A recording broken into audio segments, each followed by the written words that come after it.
미얀마 사태가 점점 한국의 87년 상황과 비슷해져 가고 있다. 시위 규모가 커지고 희생자도 증가하고 있는데 이번 쿠데타의 뒤에 중국 공산당이 있다는 사실이 속속 밝혀져 가고 있어 향후 희생자가 급속히 늘어난다면 중미의 대리전이 될 수도 있을 것이라는 추측도 나오고 있다. 이에 관련된 에폭타임즈의 보도를 한번 보자. 미얀마에서 중국이 미얀마 군부를 지지한다. 고 비난하는 여론. 미얀마에서 중국이 미얀마 군부를 지지한다. 고 비난하는 여론이 급속히 확산하는 등 반중 정서가 거세지고 있다. 미얀마에서 군부 쿠데타에 반대하는 시위가 9일째로 접어든 가운데 미얀마 최대 도시 양곤에 위치한 중국 대사관 앞에 1천여 명이 몰려와 시위를 벌였다. 현지 언론에 따르면 지난 13일 시민 1천여 명이 중국 대사관 앞에서 시위를 벌이고 군부 배후에 중국 정부가 있다 고 비난했다. 양곤에서 중국 대사관 앞 항의 시위는 11일부터 시작됐다. 시위대는 중문, 영문으로 군부 쿠데타에 협조하지 말고 미얀마를 지지하라. 중국에서 온 인터넷 기술자는 즉시 떠나라 등의 문구가 적힌 플래카드를 들고 중국의 미얀마 내정 간섭을 규탄했다. 시진핑이 미얀마군 최고사령관 민 아웅 흘라잉 인형을 조종하는 모습을 그린 피켓도 등장했다. 시위에 참여한 한 유치원 교사는 많은 사람이 쿠데타 배후에 중국 공산당, 중공이 존재한다고 생각한다 고 밝혔다. 한 여대생도 민주주의를 탈환하는 데는 세계의 지원이 필요하다 며 중국이 좋은 이웃이라면 미얀마의 젊은이들이 진정으로 원하는 미래를 실현하도록 지원의 손길을 내밀어야 한다 고 말했다.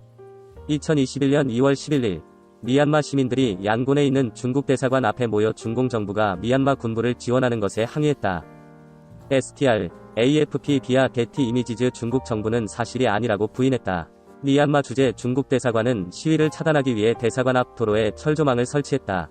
하지만 국제사회가 지난 1일 발생한 미얀마 군부 쿠데타를 일제히 비난하며 규제 움직임을 보여온 반면 중국은 군사정변을 내각 개편으로 단정하면서 정치 사회적 안정을 되찾아야 한다 고하는 등 발을 빼는 입장을 보였다. 미국의 소리 VOA는 중공이 미얀마에서 중대한 경제적 전략적 이익을 얻고 있으며 미얀마의 입장을 지지하고 있다고 보도했다. 미얀마는 지난해 시진핑 총서기가 유일하게 방문한 국가다. 지난해 1월 중국 우한에서 중공 폐렴이 확산하던 시기에 시진핑 총서기가 미얀마를 방문해 중국 안팎에서 눈총을 받았다. 중국 당국은 미얀마 군부의 인터넷 방화벽 구축을 지원했다는 의혹도 부인했다. 중국은 당국의 민감한 정보를 걸러내기 위해 만리방화벽이라는 강력한 인터넷 검열 시스템을 갖추고 있다. 만리방화벽은 SNS, 검색 엔진, 가상사설망 등을 검열하고 통제하는 데 사용된다. 미얀마에서 연일 대규모 항의 시위가 이어지면서 미얀마 군부는 시위 확산을 막기 위해 지난 6일 페이스북, 트위터 및 인스타그램 등 소셜미디어를 차단했다. 네트워크 모니터링 단체인 넷블록스는 미얀마에 전국적으로 인터넷 접속이 차단되면서 접속 수준이 정상 상태의 16%까지 떨어졌다고 보도했다. 미얀마 SNS에는 중국 공산 정권이 미얀마의 인터넷 방화벽 구축을 돕기 위해 정보기술 인력까지 지원했다는 주장이 제기됐다. 미얀마 네티즌들은 중국 항공기 5대가 양곤 공항에 착륙하는 모습을 담은 사진을 퍼뜨리며 중국이 항공기를 통해 중국 IT 기술 전문가들을 파견했다는 의혹을 제기했다. 이에 대해 미얀마 중국 대사관은 해당 항공기는 수산물 수출입 상품을 실어 나르는 전기화물편이라고 해명했다고 로이터 통신이 보도했다. 한 시위자는 중국 대사관 앞에서 해산물을 당장 우리에게 나눠달라 고 적힌 플래카드를 들고 항의하기도 했다. 또 다른 인터넷 정보에 따르면 중국 공산 정권은 미얀마의 인터넷 보안법 제정을 지원하는 것으로 알려졌다. 인터넷 보안법 초안이 SNS에 확산하면서 미얀마 시민의 중공 당국에 대한 항의는 더욱 고조됐다. 이날도 미얀마 전역에서는 대규모 시위가 이어졌다.